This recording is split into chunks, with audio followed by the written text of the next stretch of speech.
I keep my goals to myself, cause whenever I share with folks, they get a look upon their face and their memory floats to a time where their goals and the stars. What's good? Let's get into NXT Revenge Week 2 from April the 21st, 2026. This was a pretty decent show for the most part. I have enjoyed both weeks of NXT Revenge. So this was a really good show. All right, so we kick the show off with the first match of the night. Miles Bourne retains the North American Championship. He defeats Dion Lennox. So basically, the match was fine. Basically, Dark State tried to get involved, basically. Miles Bourne fought them off and everything.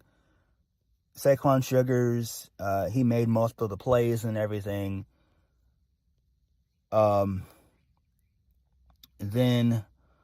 Miles Bourne was about to hit the Born Again. Most of the Dark State members got involved. Then, basically, Dion Lennox got shoved into Saquon Sugars, and Miles Bourne hit the Born Again for the 1, 2, 3. So that's fine. That makes sense. There's still problems within Dark State, which makes sense. They're going to break them up. They need to. It's time, because I see something in Dion Lennox. He looks great. And there's something there for him, right? Saquon Sugars, he can do well as well. And then you could just make Cutler James and the other guy a tag team, I think.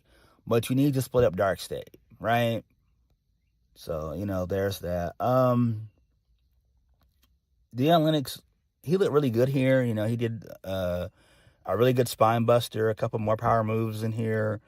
Dion Lennox is really good. Like, I used to didn't like him a year or two ago. Just didn't, because he was, a nerd guy. I mean, which is fine, but I mean, he didn't do anything. Like, he was just extremely nerdy and all that stuff. And then they turned him heel, gave him his own faction, and now he's kind of over.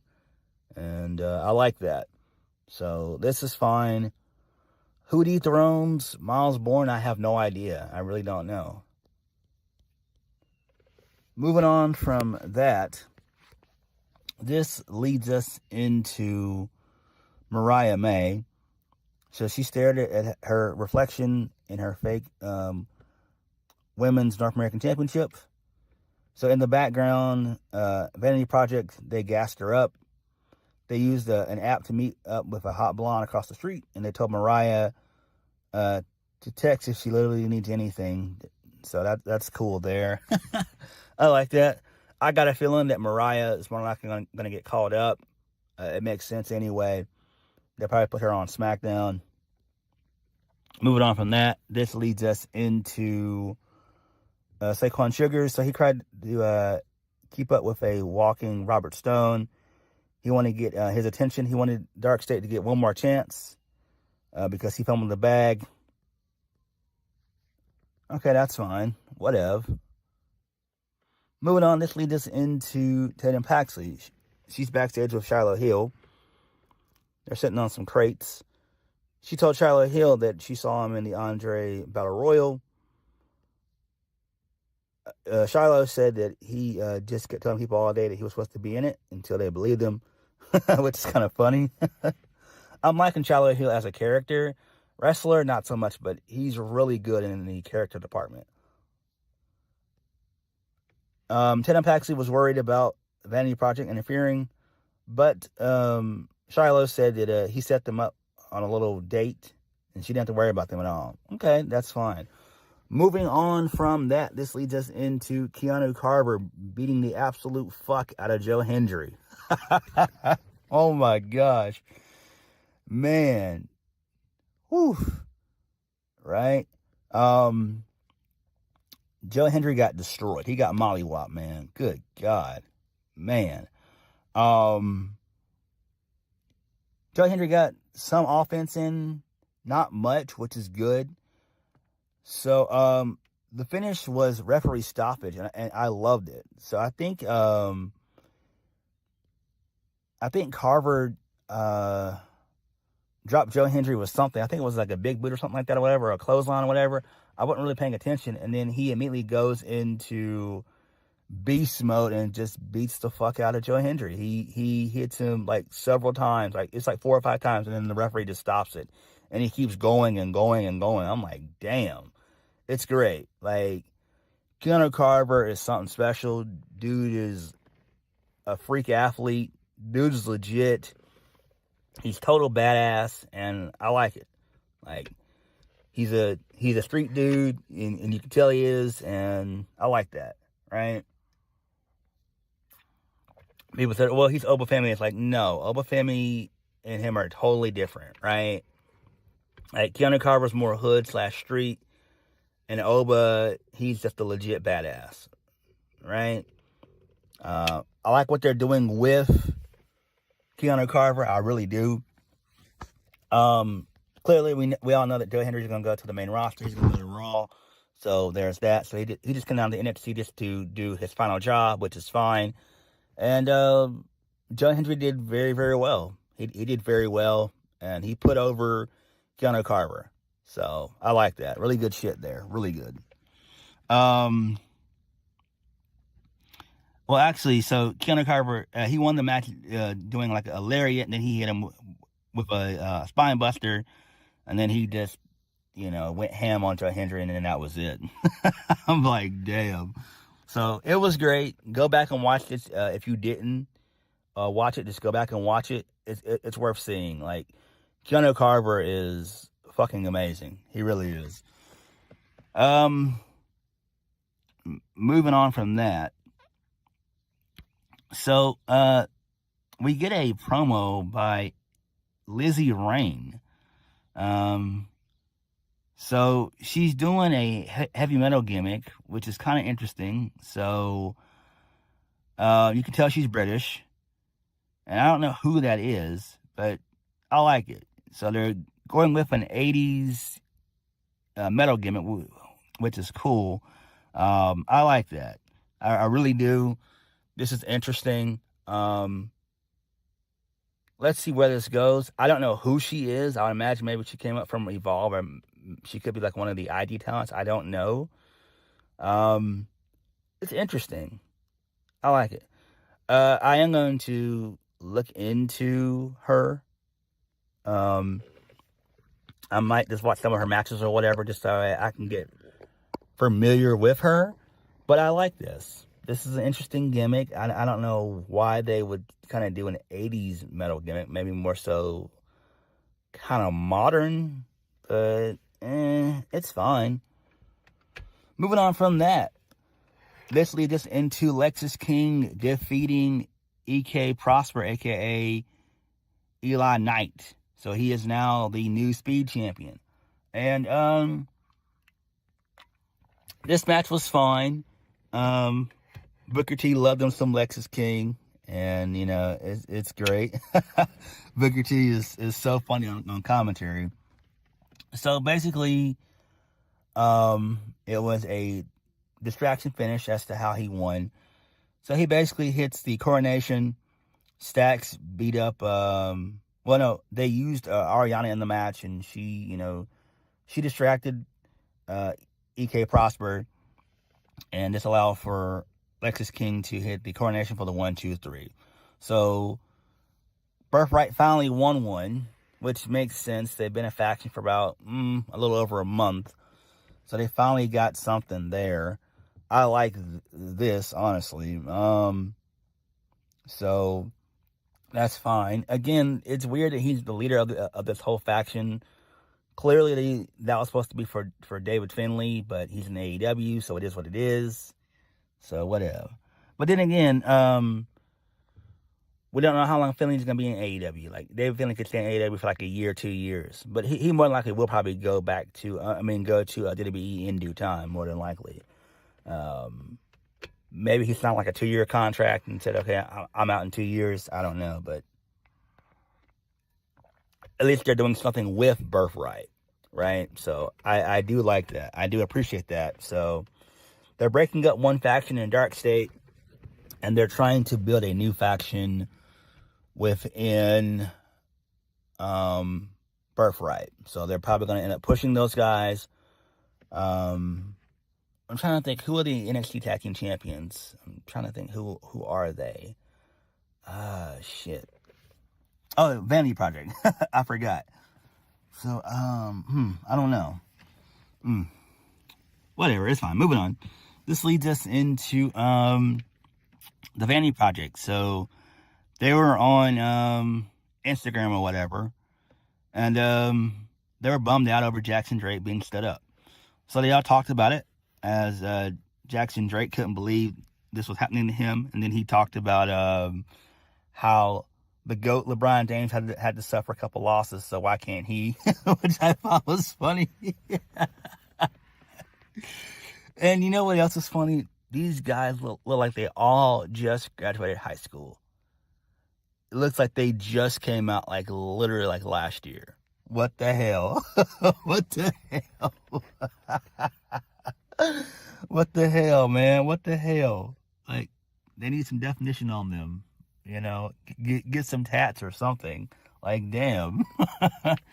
Then a BBW showed up and she hit on Jackson Drake, saying sorry.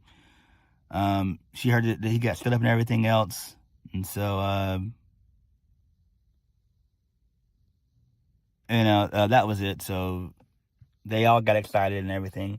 This is fine. She looked okay. I mean, she wasn't that good looking. I mean, she was clearly BBW, which is fine. I mean, I like fit girls. So, there's that. All right, moving on from that. This leads us into more Dark State. So, Saquon Sugars, he said he got their rematch. Deion Lennox said he couldn't wait for the rematch. Sugars said he knows that Deion Lennox could have done it, but Sugars said that, Robert Stone told him that Deion Lennox had his chance. Now it's Sugar's turn. So he said that next week he brings the title home. He and Deion Lennox shared a handshake, but Deion looked conflicted. So we know next week that Deion's going to cost Saquon Sugar his title opportunity, which actually makes sense. And you could have the schism within Dark State. Again, they need to have Deion Lennox probably higher on the card, which is what they need. You could put Saquon Sugars in the mid-card scene for a while. That's fine. So he could lose next week, maybe get kicked out of Dark State or whatever. But you got to do something with Dark State. Move on from the faction. I'd break it up completely. Put the other two guys as a tag team, because you need tag teams in that division. Because the men's division in NXT is fucking suffering. It really is. That's a fact. So there's stuff that they could do with Dark State, but they need to break them up. They really do. Like, you got your singles guys in Deion and Sugars. So, there's that. Because the other two don't strike me as singles guys. Not just yet. So, yeah. Moving on from that, this leads us into the casket match. Tatum Paxley retains her NXT Women's North American Championship by defeating Mariah May. So, this was fine. I actually enjoyed this. So there were steel chairs involved and stuff. There was one part in the match which was kind of weird, where they both kind of went into the casket together. And it went shut. So the referee waved it off, which is fine. So Tatum Paxley ended up hitting a awesome Spanish fly in this match onto the ramp, which was great. Love that. Mariah May, she was going to go for the glamour shot, but that's when Tatum countered into a beautiful Spanish fly. Then Mariah May used a fire extinguisher, which is pretty cool. I like that. Then Mariah May got the advantage for a little bit. She beat up on Tatum Paxley some more. Mariah May got one of the casket pillow bags and poured out some diamonds, which was great. She's done that before. I believe that was at Stand and Deliver, I believe. Or no, this was shit. I can't remember when that was, but she's done this a couple of times. This is her second time.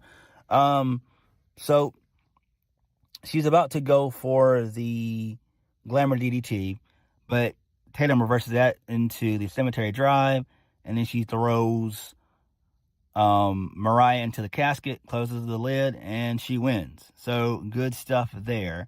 I like that. Good shit. So Tatum wins, makes perfect sense. I like it. Clearly, Mariah May is going to go to the main roster.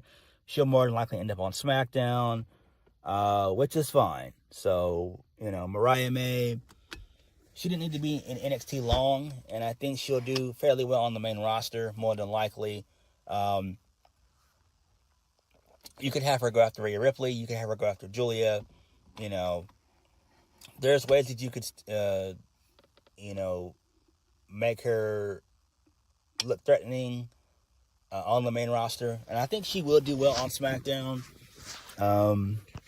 So that's interesting. Makes perfect sense. So we definitely should see her on SmackDown for sure. We definitely need to. Because Rhea Ripley's going to need some challengers.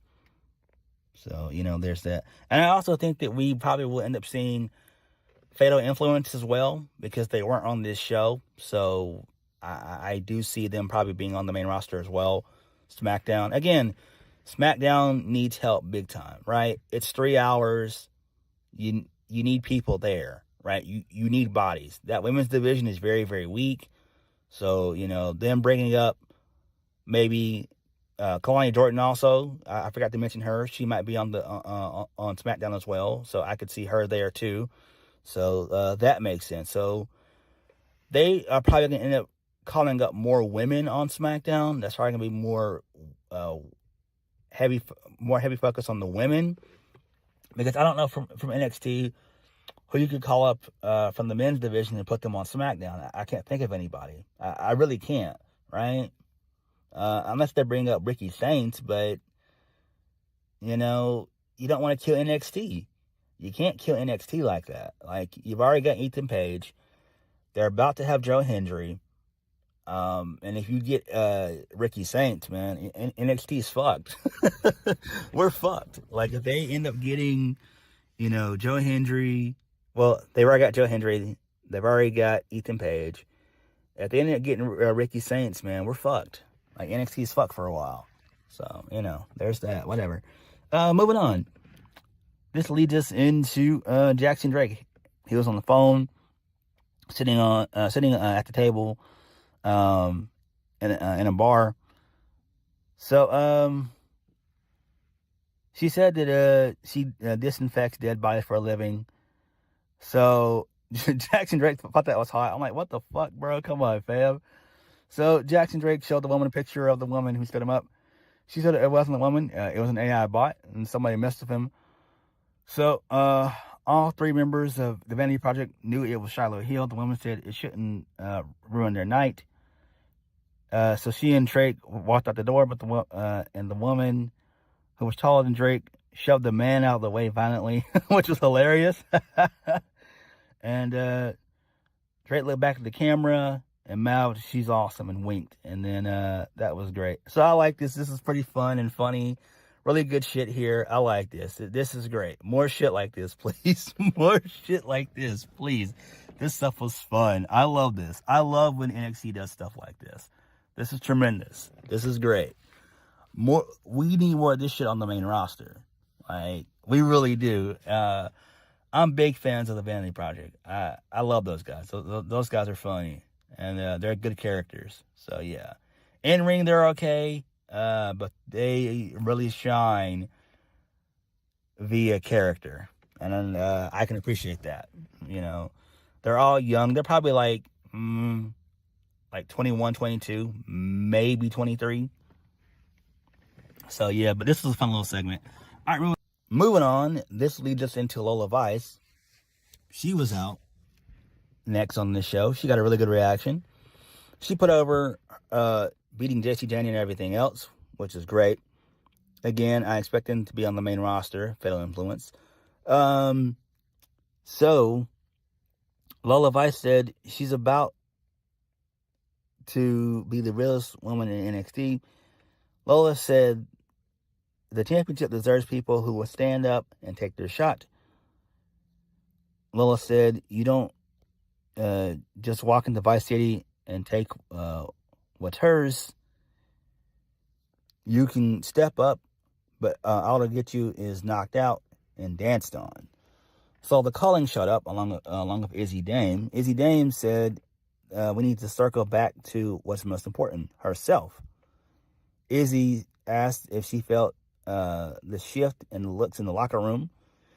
Izzy said Lola's an emotional woman, and she swings on every moment that moves. And Izzy Dame's waiting for the moment she makes a mistake. So she mocked Vice City. She said Lola Vice isn't the champion who will lose in big moments, but she'll lose in small ones. So Izzy Dame said when she takes the championship, Lola Vice will thank her. Lola Vice said she hopes Izzy Dame waits for the right moment, because while she's waiting, she'll knock her out. So Nico Vance went to grab the belt from Lola Vice, and then Izzy Dame ended up knocking out Lola Vice with a big boot. So I actually do like this. This is great. This is interesting that Izzy Dame is going to be the first challenger. Not the first challenger, but the second challenger for Lola, which is fine. Could it be maybe Lola Vice gets her call up? Interesting. I just thought about that. But I don't think they're going to have Lola, be like a transitional champion. I think Lola Vice is going to hold this for a while. But I'm interested in seeing how this plays out. I really am. I'm a fan of Izzy Dame. Nico Vance is okay. And Sean Spears, no. I don't even want Sean Spears to be a producer. I just want Sean Spears to go away and do like some type of day job. Please go away. Please go away. I only liked Sean Spears when he was doing the 10 gimmick years ago. Other than that, Moving on. Lexis King. He bragged about his win to Sarah Schreiber. Eli Prosper showed up. He said that they clearly weren't a group who fights fair. So Dorian Von Dukes shows up, and he said he wanted a piece of Birthright. So I'm guessing we're going to do a tag team match next week, which should be fun. DVD is great. Like he's great. Like he's definitely a gym rat. He's definitely a guy who stays in the gym. He's in that gym probably 5-6 times a week for sure. For sure. Dude is cock diesel. He reminds me of Pac a little bit. He really does. Like he's small, but he's in that gym. He's small, but he's in that gym, dude. I like it. Moving on.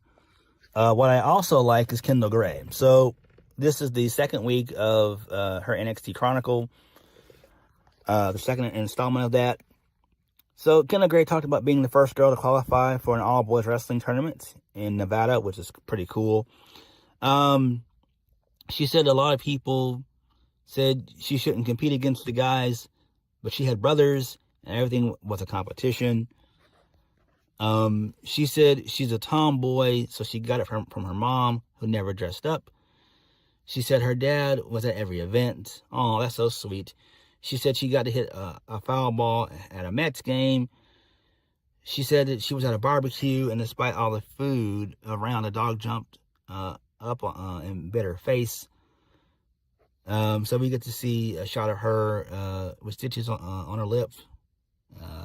That was kind of insane. Wow. She said there's a lot of work to be done, and she won't stop until she wins the NXT Women's Championship. So I actually do like that. It's really good. And we see pictures of her family and all that. So really good stuff. So she's a family girl. I like that. Kim McGray is great. She's great. I love her. She's great. She really is. Moving on. Ricky Saints beats the shit out of Shiloh Hill. So he beat him up and took him out. So that's fine. He said, "I'm gonna beat your ass next week." The way he said it was hilarious. He's like, "I'm gonna beat your ass next week." That had me rolling, bruh. That had me rolling. Just the way he said it, his tone, and his diction, and everything. It was hilarious. Moving on, this leads us into Tony D'Angelo. He was talking to Robert Stone. So he saw a white box with some Japanese symbol on it, which is pretty cool. So then Keanu Craver showed up. Tony D asked him if this was for him. Carver said if he wants something, he's going to take it. He said he said that symbol was a symbol of war. So that's pretty cool. I like that. Interesting stuff there. Nice. Main event of the evening, Zaria defeats Sol Ruca. She wins the last woman standing match. This is great. This match was tremendous. I love this. Great stuff here. They beat each other with steel chairs, production cables. Sol Ruca ended up spearing Zaria through the barricade. It's always usually that same barricade that they always do. And that was pretty cool there. They kept fighting and fighting.